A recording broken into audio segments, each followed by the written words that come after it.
Subject है class 8 के लिए। आज हम क्या पढ़ेंगे? आज हम स्टोरी पढ़ेंगे, चैप्टर नंबर 2, पेज नंबर 7। आज की स्टोरी का हेडिंग है उंदरडीनी उंदरडी। अच्छा, ये स्टोरी का हेडिंग ऐसा क्यों दिया हुआ है? आपको ये हेडिंग का मतलब पूरी स्टोरी पढ़ने के बाद समझ में आएगा। तो हम स्टार्ट करते हैं स्टोरी पढ़ना। चलिए। एक ऋषि वનમાં તપ કરતા હતા।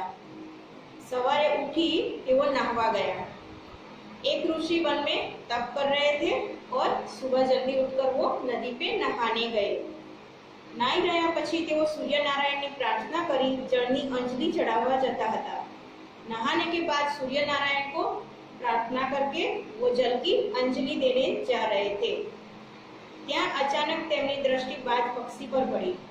वहीं अचानक उनकी दृष्टि आकाश में बाज पक्षी पर पड़ी।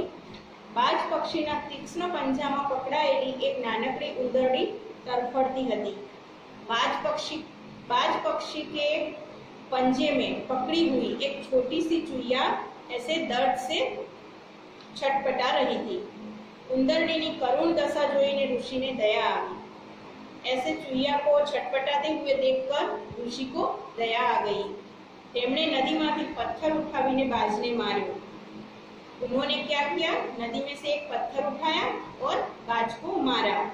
ત્યાં તો બાજ ગભરાઈ ગયું અને તેના પંજામાંથી ઉંદરડી છટકી ગઈ। जैसे ही ऋषि ने बाज को पत्थर मारा तो बाज घबरा गया और उसके पंजे से वो छोटी सी चुईया छूट गई, नीचे गिरी। उंदरडी जेवी तेवी सीधी ऋषिना खोबाમાં પડી અને ત્યાંથી ઉતરીને ऋषिना ચરણોમાં બેસી ગઈ।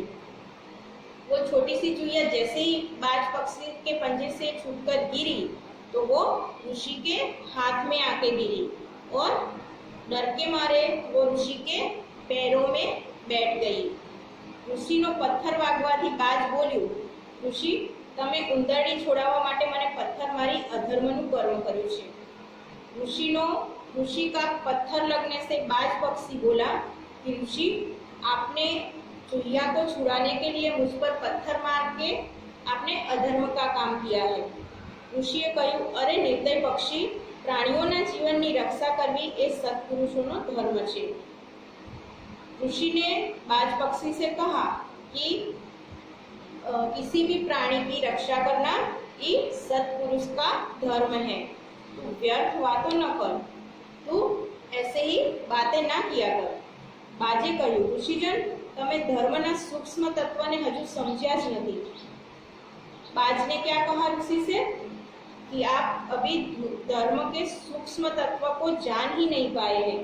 જ્યારે બ્રહ્માએ સંસારની રચના કરી ત્યારે પ્રાણીને અનુકૂળ ભોજન પદાर्थों પણ વ્યવસ્થા કરી છે।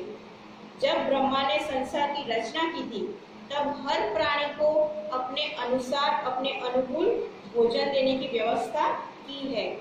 आपना माटे अन्न અને અમારા માટે ઉંદર તથા જંતુઓ વગેરે।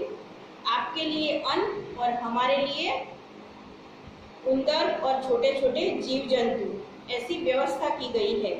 मारू भोजन झूंटवी लई तमे तपोभ्रष्ट थया छो। आपने मेरा भोजन मुझसे छीनकर आपका अधर्म का काम किया है। ऋषिए कहूँ, खोटो तर्क करी विवाद न कर। ऋषि ने क्या कहा? ऐसी व्यर्थ की दलीलें कर कर, ऐसे ही बातें कर कर टाइम नष्ट न किया कर। दया ये प्रथम धर्म है। અહીંથી ભાગ, नहीं तो तने साप आपी भस्म करी दईश। ऋषि ने कहा कि दया किसी भी धर्म का प्रथम, किसी भी मनुष्य के लिए प्रथम धर्म है। तो तू यहाँ से चला जा, वरना मैं तुझे साप दूंगा और भस्म कर दूंगा। बाजना गया પછી ભયભીત ઉંદરડીએ તપસ્વીને કહ્યું, ભગવાન, મને અહીં મૂકીને જશો નહીં, મને આપની સાથે લઈ લો। बाज के जाने के बाद छोटी सी चुईया डरी हुई थी। उसने तपस्वी से कहा कि आप मुझे यहाँ पे छोड़ के मत जाइए, अपने साथ लेके चलिए। હું તમને दुखरूप नहीं बनूं, मारू जीवन तो थोड़ा दाना पर न भी जसे। मैं आपको किसी भी रूप से आपको दुख नहीं दूंगी। मेरा तो जीवन वैसे भी थोड़े से दाने पे ही नभ जाता है। ઋષિએ ઉંદરડી પર દયા આવી, પરંતુ તેમને થયું હું ઉંદરડીને લઈને ક્યાં ફરીશ, એના કરતાં મારા તપોબળથી એને कन्या बनावी दूं। ऋषि को छोटी सी चूहिया पर दया आ गई, लेकिन उन्होंने सोचा कि मैं इसको लेकर कहाँ घूमूंगा, तो उन्होंने अपने तप के बल से छोटी सी चूहिया को कन्या के रूप में बदल दिया। आम विचारी तेमणे उंदरडीने कन्या बनावी ने तेनी साथे लईने पोताना आश्रमे गया। ऐसा सोचकर उन्होंने क्या किया, छोटी सी चूहिया को कन्या के रूप में बदल दिया और अपने साथ अपने आश्रम ले गए। ऋषि साथे कन्या ने आवेली जोई ऋषि पत्नीए पूछ्યું आ कोने लई आव्या। ऋषि के साथ एक कन्या को आते देखकर उनकी पत्नी ने उनसे पूछा कि ये आप किसको लेकर आए हैं साथ में। ऋषिए पोतानी पत्नी ने बड़ी बात कही संभळावी। ऋषि ने अपनी पत्नी से सारी बातें की। बन्ने तेनु पुत्री पेटे पालन करवा लाग्या। फिर ऋषि और उनकी पत्नी दोनों वो कन्या को अपनी बेटी की तरह पालने लगे। धीमे धीमे कन्या मोटी थई एटले ऋषि पत्नी तेना लग्ननी चिंता करवा लाग्या। वो कन्या अब धीरे धीरे करके बड़ी होने लगी, वो विवाह के योग्य होने लगी। तो ऋषि की पत्नी को उसके विवाह की चिंता होने लगी। ऋषिए कन्याना लग्न माटे पोतानी पत्नीनी वात सांभळीने કહ્યું, आर्य હું આપણી પુત્રી ભગવાન સૂર્યદેવને અર્પણ કરવા માંગુ છું।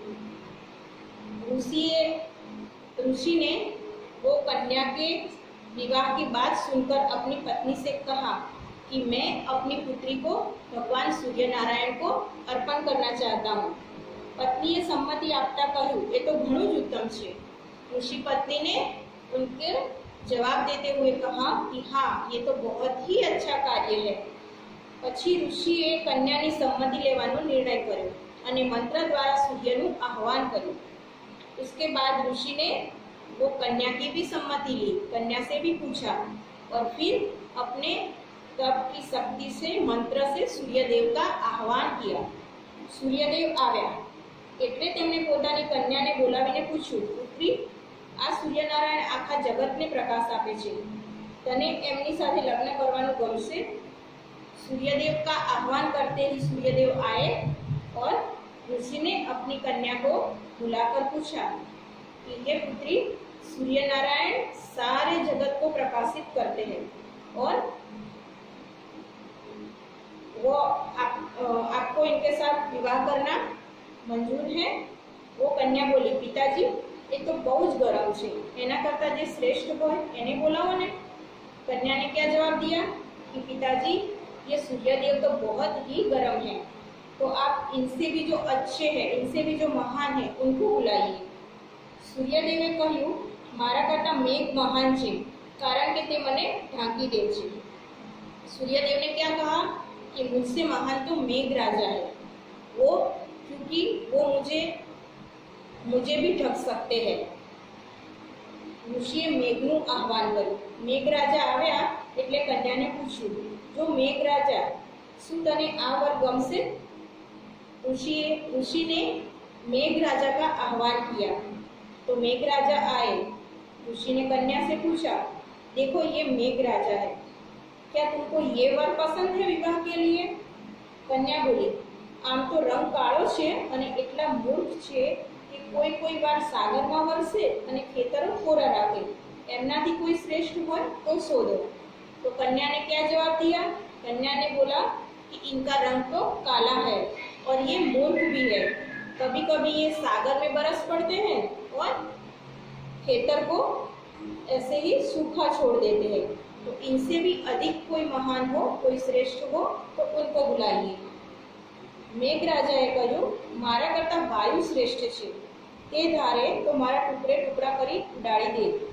मेघराजा ने कहा कि मुझसे भी श्रेष्ठ तो वायु है, अगर वायु चाहे तो वो मेरे भी टुकड़े कर सकता है, तो आप वायु को बुलाइए। ऋषिए वायुने बोलाव्या અને પોતાની પુત્રીને પૂછ્યું, બોલ આ વાયુદેવ તને પસંદ છે? ऋषि ने अब क्या किया? ऋषि ने अब वायु को आह्वान किया और वायु को बुलाया। वायु के आने पर ऋषि ने पूछा अपनी पुत्री से कि ये वायुदेव है। क्या आपको वायुदेव पसंद है विवाह के लिए? तो कन्या बोली, छे तो शक्तिशाળી પરંતુ સ્વભાવે બહુ ચંચળ છે, અત્યંત ગતિશીલ છે, તેમના કરતા જે શ્રેષ્ઠ હોય તેને બોલાવો। कन्या बोली, ये वायुदेव अत्यंत शक्तिशाली तो है लेकिन स्वभाव में बहुत चंचल है और बहुत गतिशील भी है, तो उनसे भी अधिक जो श्रेष्ठ हो आप उनको बुलाइए। वायुदेव ने कहा, वायुदेव बोल्या, मारा करता श्रेष्ठ पर्वत छे, ते धारे तो मने गति भंग करी अटकावी दे। वायुदेव ने बोला कि मुझसे भी श्रेष्ठ तो पर्वत है, अगर पर्वत चाहे तो मेरी गति को रोक सकता है। कन्या बोली, छे तो महान पण स्वभावे कठोर अने जड़ जेवा लागे छे, तेमना करता जे श्रेष्ठ होय तेने बोलावो। अब ऋषि ने क्या किया? पर्वत को आह्वान करके पर्वत को बुलाया। तो फिर कन्या से पूछा, आपको ये वर पसंद है विवाह के लिए? तो कन्या ने क्या उत्तर दिया? है तो महान लेकिन स्वभाव से कठोर है, तो आप इनसे भी जो श्रेष्ठ हैं उनको बुलाइए। पर्वते कह્યું, मारा करता श्रेष्ठ उंदर छे, मारा जेवाना कठोर शरीરમાં પણ છેદ પાડી કાણા કરી નાખે છે। पर्वत ने क्या बोला कि मुझसे श्रेष्ठ तो चूहा है, जो मेरे जैसे कठोर शरीर को भी छेद सकता है। ऋषिए उंदर ने बोलाव्यो। उंदर આવ્યો એટલે પોતાની પુત્રીને પૂછ્યું, જો પર્વતથી શ્રેષ્ઠ આ ઉંદર આવ્યો એ તને કેમ લાગે છે? फिर ऋषि ने क्या किया? ऋषि ने उंदर को बुलाया और उंदर आया तो ऋषि ने अपनी पुत्री से पूछा कि देखो, अब उंदर आया है, अब चूहा आया है, और ये तुमको विवाह के लिए कैसे लग रहे हैं? પોતાની જાતિના ઉંદરને જોઈ ઋષિ પુત્રી પ્રસન્ન થઈ ગઈ। अपने ही जात के चूहे को देखकर वो ऋषि की पुत्री खुश हो गई। उसने कहा, पिताजी, मारे आ उंदर साथे लग्न करवा छे। कन्या ने क्या बोला कि हाँ पिताजी, मैं इस चूहे के साथ शादी करना चाहती हूँ, कृपा करीने मने उंदरडी बनावी दो, जेथी हूँ उंदर साथे लग्न करी आनंदथी रही सकूँ। कन्या ने क्या बोला? हाँ पिताजी, मुझे ये पसंद है, आप अपनी कृपा करके वापस मुझे चूहिया बना दीजिए, तो मैं इस चूहे के साथ विवाह कर सकूं और आनंद से सुख से रह सकूं।